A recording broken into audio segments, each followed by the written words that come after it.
All right, so Professor Hendricks asked me if I would just mention something, and then I suppose I'll ask the panel if they have any insights or thoughts on it.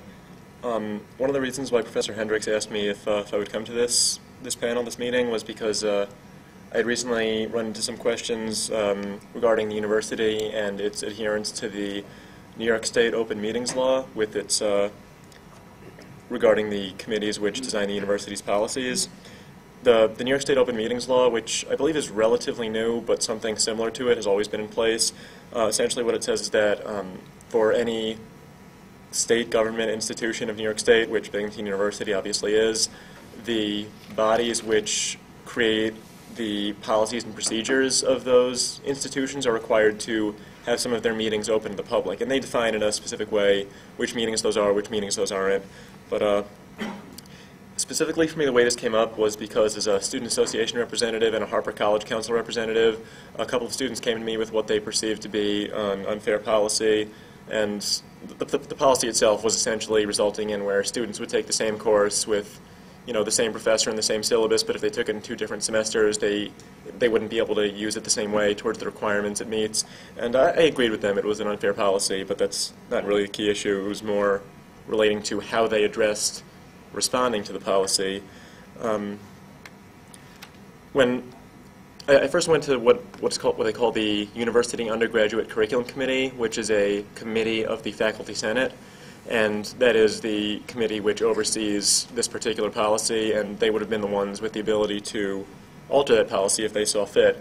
So I contacted the committee first, and they said that they would bring it up. And throughout this process, there were several things that the committee did which I felt raised ethical issues, but specifically, a couple days before the day that they said they were going to bring this up in the committee, when they said they were going to address this issue, I emailed the chair of the committee, who, I just mentioned, in accordance with the New York State Open Meetings Law, I think I'm going to attend your meeting when you discuss this. And I didn't really think much of it at the time.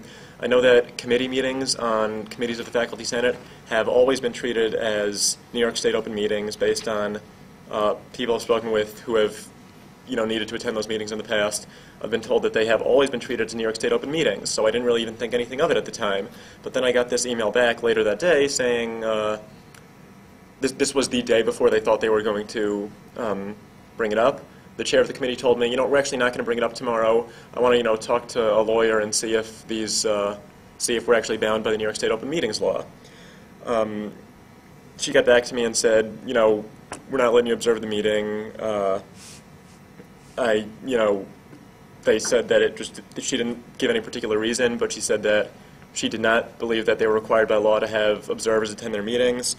I responded with the actual text of the law, and I used the section 102, which is the sections on definition of how they define which meetings are open meetings. And there are essentially 3 criteria. I listed them and explained how, by definition, and using specific quotes from the bylaws of the Faculty Senate and of the Faculty Senate committees, how each criteria was met. I said, the first criteria is that you're designing the policies for a state institution. Clearly, if you get to decide the policies for Binghamton University is a state institution. Clearly, you meet that criteria. Also, another one was that it has to be a committee which requires quorum to meet. And I quoted and I also linked to the specific bylaws on the Faculty Senate. Faculty Senate committees do require a quorum to meet. So, I listed all of the criteria, all of the standards that a meeting would have to fulfill in order to be subject to this law. And clearly, on each of the 3, it was. And then I heard back from the committee chair who told me, well, we've already addressed this. I'm not even going to discuss it anymore. And essentially, throughout this process, there were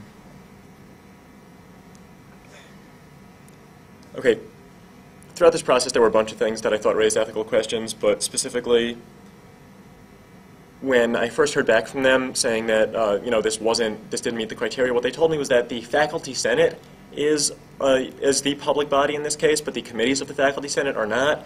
And when I heard that, that actually made me quite happy, because having read the entire law a couple times, I remember that there was another clause saying, well, not only the public body itself, but committees, subcommittees, and any other similar body of the public body is also a New York State Open meeting. So at this point, I'm thinking, wow, I'm pretty happy. I think I'm golden in this case, because the law says the public body or a committee, subcommittee, or similar body of that public body is a New York State open meeting. So I responded saying, well, the law also says that committees of the public body. So, now that we clarified that, I'll see you Tuesday.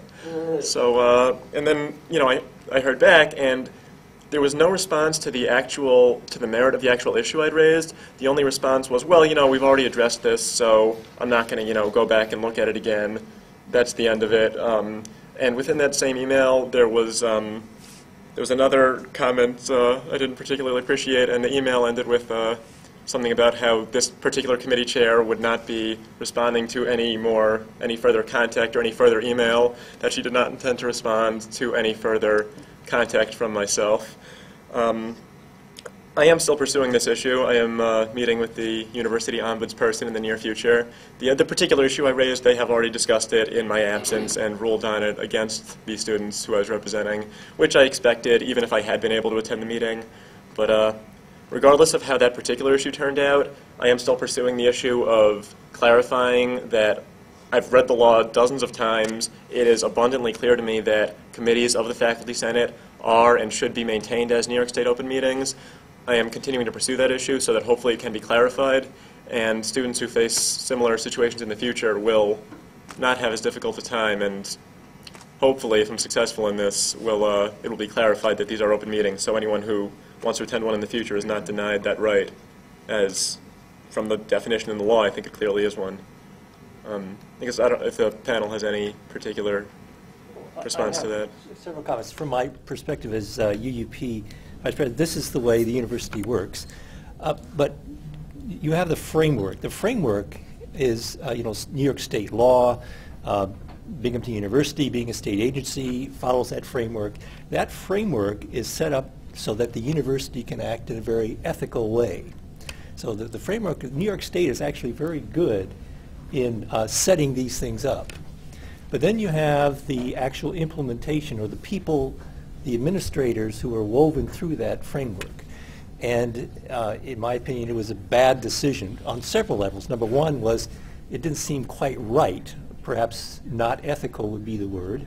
Secondly, it's a bad political move, and maybe some other aspects. So, but then you have, in addition to this administrative structure, sort of melded, sometimes not very well, onto the structure, the framework, you have individual people. And so the university made up a lot of people, but individually, so the chair of the Faculty Senate Committee individually made the decision. I mean, she didn't have to go up the chain or get legal advice. She could have just said, yes, come and attend. So on several levels, even though the university could have, and the individual faculty could have worked, done in what we as a group here consider ethical behavior, they didn't. And then New York State has lots of recourses, and you're pursuing, I guess, some of those to really open this up. So that's my comment.